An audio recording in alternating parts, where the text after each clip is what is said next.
જાણવું છે તમારે કંઈક નવું જાણવું છે તો યોર્સ પોડકાસ્ટ ગુજરાતી ક્લિપ્સ લઈને આવ્યું છે તમારી માટે શોર્ટ્સ ક્લિપ. તો કોમેન્ટ અને સબસ્ક્રાઇબ કરવાનું નહીં ભૂલતા. સર સીધું જ તમારા ફિલ્ડ ઉપર આપણે આવીએ છીએ. સર ડબિંગ એટલે શું? ડબિંગ એટલે બહુ સામાન્ય ભાષામાં કહું તો આ અવાજની કારીગરી છે.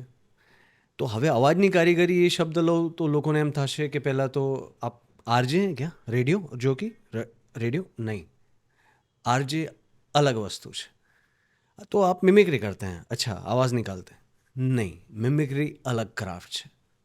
હું વોઇસ એક્ટર છું, હું પોતાનો અવાજ રેન્ડર કરું છું પ્રકારના અલગ કેરેક્ટર્સ માટે.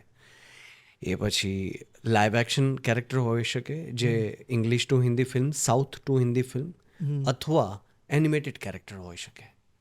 તો આ લોકલાઇઝેશન છે from one language to another. એક ભાષાને જે પણ કોઈ પણ કોન્ટેન્ટ છે એને તમે બીજી ભાષામાં દેખાડી રહ્યા છો, એ કહેવાય ડબિંગ. સિમ્પલ ભાષામાં ડબિંગ.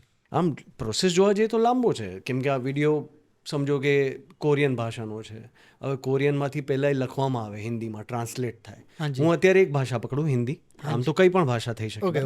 તો એક બાજુ એનું લખવાનું રૂપાંતરનું કામ થતું હોય, ભાષાંતર એક્ઝેક્ટલી. હવે તો ટ્રાન્સલેશન ન કહેવાય, ટ્રાન્સક્રિએશન કહેવાય, કેમ કે ટ્રાન્સલેશન કોઈને ગમતું નથી. ટ્રાન્સક્રિએશન, કેમ કે દરેક ભાષાનો એક રંગ હોય છે. તો હિન્દીમાં જો લખાતી હોય સ્ક્રિપ્ટ, ટ્રાન્સલેશન થતું હોય તો ટ્રાન્સલેશન ના કરે, ટ્રાન્સક્રિએશન કરે, કેમ કે ક્યાંક ભાષાના પ્યોર એવા શબ્દો, એવી કહેવતો બધું વાપરવું પડે, તો એ ટ્રાન્સક્રિએશન થઈ જાય. તો આ બાજુ ટ્રાન્સલેશન થતું હોય, ટ્રાન્સક્રિએશન થતું હોય છે, અને આ બાજુ એ જ વિડીયોના ઓરિજિનલ એટલે લીડ ઇમ્પોર્ટન્ટ કેરેક્ટર્સ પર ઓડિશન થતા હોય છે સ્ટુડિયોમાં. ઓડિશન્સ થતા હોય છે. હા, એટલે એક હીરો, સમજો કે હીરો છે, જેમ કે હું સ્ક્વિડ ગેમમાં હીરોનો વોઇસ હું છું હિન્દીમાં નેટફ્લિક્સ માટે. તો હીરો માટે ઓડિશન્સ થયા, 3 થી 5 વોઇસીસ જાય ચેનલમાં, ઓટીટીમાં, એમાંથી એક સિલેક્ટ કરે. તો એવી રીતના ઇમ્પોર્ટન્ટ કેરેક્ટર્સના અહીંયા ઓડિશન થાય, અહીંયા સિલેક્ટ થઈને પાછા આવી જાય, અહીંયાથી સ્ક્રિપ્ટ લખાઈને પાછી આવી જાય. એક કેરેક્ટર બધા સ્ટુડિયોમાં ડબ થાય. ફર્સ્ટ ટાઈમ ઓડિશન કે પછી વારંવાર આ ટાઈપના ઓડિશન? દરેક ફિલ્મ, દરેક સિરીઝ માટે વારંવાર ઓડિશન થતા હોય છે. એટલે નહીં કે હું કેટલો લાયક છું એ જોવા, એટલે કે એ કેરેક્ટર પર હું શૂટ થાય છે કે નહીં, કેટલો ચોંટી જાઉં છું અદ્ભુત રીતે, એના માટે હંમેશા. કેમ કે અલગ અલગ કેરેક્ટર માટે હું આપું છું. મેં 20 વર્ષના છોકરા માટે વોઇસ ઓડિશન આપ્યું છે, અને ક્યાંક 45-50 વર્ષનો માણસ હોય. હવે એને હું કઈ રીતે નિભાવું છું એ મારી કારીગરી છે.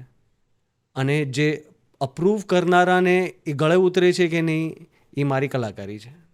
અને મારા જેવા બીજા પણ વોઇસ એક્ટરના ટ્રેક જતા હોય છે, એમાંથી અપ્રુવલ આવે. તો એ બધું ઘણું ડિટેલ છે. એટલે આ બાજુ સ્ક્રિપ્ટ આવી ગઈ, આ બાજુ ઓડિશનના ફાઇનલ કેરેક્ટર્સ આવી ગયા અપ્રુવલ સાથે, આ બાજુ ડબિંગ થાય, ડબિંગ ડિરેક્શનમાં કોઈ બેઠું હોય, સાઉન્ડ એન્જિનિયર બેઠા હોય, ફાઇનલ ડબ થાય, એ બધા ડબ ટ્રેક M&E, મ્યુઝિક એન્ડ ઇફેક્ટ્સની સાથે મિક્સ થાય, અને પછી જે ફાઇનલ પ્રોડક્ટ લોકોની સામે આવે, એ છે ડબિંગ. પાછળ એટલી બધી પ્રોસેસ છે? માં કસમ, લાંબો જવાબ હતો.